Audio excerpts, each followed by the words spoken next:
کا ایک سلسلہ چلتا تھا قرآن کریم کی تفسیر کا۔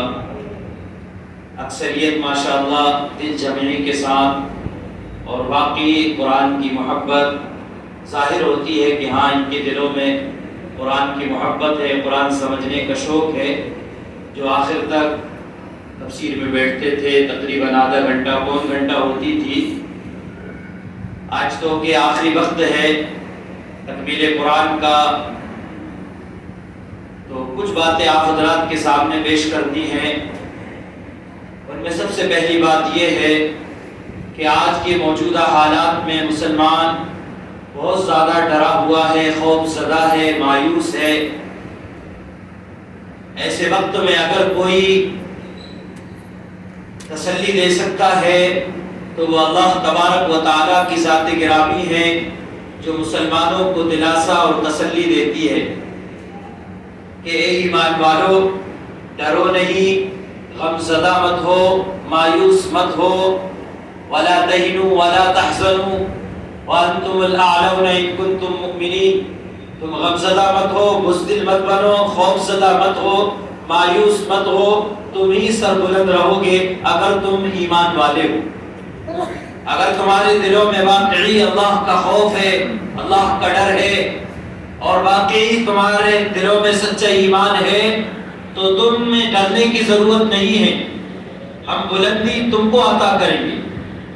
دوسری آیت میں نے تلاوت کی، وعد اللہ الذین آمنوا منکم، کہ ہم نے وعدہ کیا ایمان والوں سے اور نیک اعمال کرنے والوں سے کہ ہم ضرور بالضرور تم کو زمین پر سلطنت عطا فرمائیں گے، جیسا کہ ہم نے تم سے پہلے لوگوں کو بادشاہتیں اور حکومتیں عطا کی، اس طرح ہم تم کو بھی حکومت اور سلطنت عطا فرمائیں گے، اور تمہارے اس دین کو سارے دینوں پر غالب کر دیں گے۔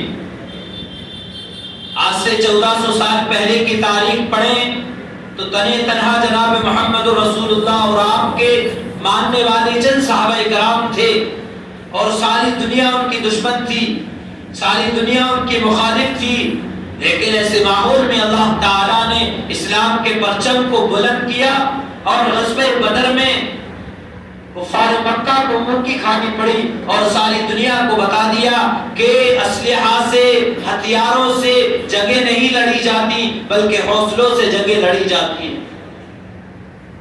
کم من فئۃ قلیلۃ غلبت فئۃ کثیرۃ بإذن اللہ۔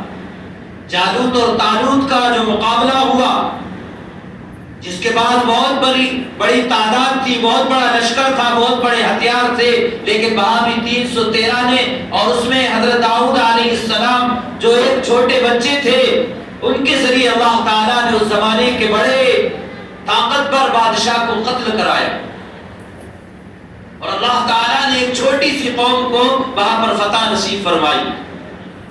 وَلَيُبَدِّلَنَّهُم مِّن بَعْدِ خَوْفِهِمْ أَمْنًا۔ جب تم ایمان پر ڈٹے رہو گے، ایمانی راستوں پر رہو گے، تمہارے دلوں سے اللہ خوف کو نکال دے گا، تمہارے دلوں سے خوف نکل جائے گا۔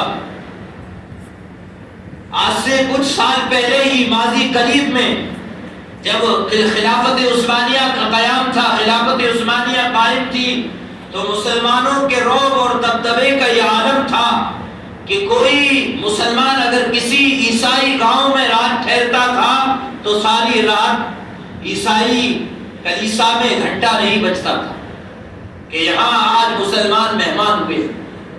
یہ حال تھا مسلمانوں کا جب مسلمان تھے۔ خلافت عثمانیہ کے آخری خلیفہ عبد الحمید کے پاس یہودی آئے اور کہنے لگے کہ سلطان، آپ چاروں طرف سے گھرے ہوئے ہیں، اور آپ کی حیثیت ایسی ہے جس طرح منہ کے اندر زبان ہے کہ 32 دانتوں کے درمیان میں گھری ہوئی ہے، اس طرح آپ دشمنوں سے گھرے ہوئے ہیں۔ تو اس ایمان والے سلطان نے جواب دیا تھا کہ دشمنوں، کبھی ایسا ہوتا ہے کہ سارے دانت گر جاتے ہیں اور زبان محفوظ ہوتی ہے، مجھے کمزور مت سمجھو، میرے اندر اللہ کا ایمان ہے، مجھے اللہ پر، اس کی ذات پر بھروسہ ہے۔ ایسا بھروسہ اگر مسلمانوں کے اندر آ جائے تو دنیا کی کوئی طاقت مسلمانوں کو پست نہیں کر سکتی۔ آج ہمارے اندر خرابیاں کیا ہیں؟ آج ہمارے اندر دھوکہ دہی ہے، ہمارے اندر جھوٹ ہے،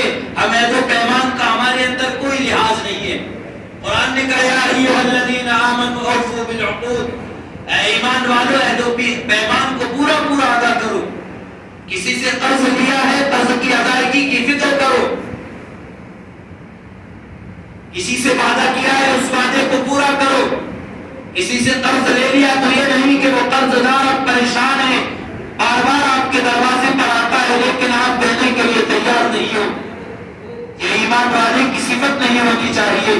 ایک ایمان والا امانت دار ہو، ایک ایمان والا دیانت دار ہو، وہ اپنی نگاہوں کی حفاظت کرنے والا ہو، دوسروں کی بہن بیٹیوں کو بھی اپنی بہن بیٹی سمجھتا ہو، دوسروں کی ماؤں کا جس طرح اپنی ماں کا احترام کرتا ہے اسی طرح دوسروں کی ماؤں کا احترام ہو. جب یہ ایمانی راستوں پر چلیں گے تو اللہ تعالیٰ بلندی عطا فرمائے گا اور دشمنوں کو سامنے جھکا دے گا.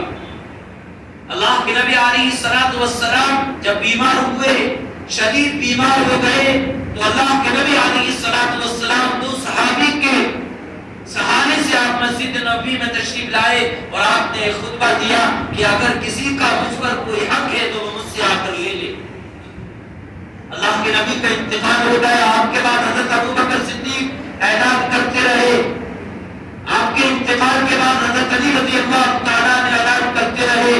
حضرت علی رضی اللہ تعالیٰ کے انتقال کے بعد حضرت حسین اور خاندان اہل بیت کے لوگ اعلان کرتے رہے.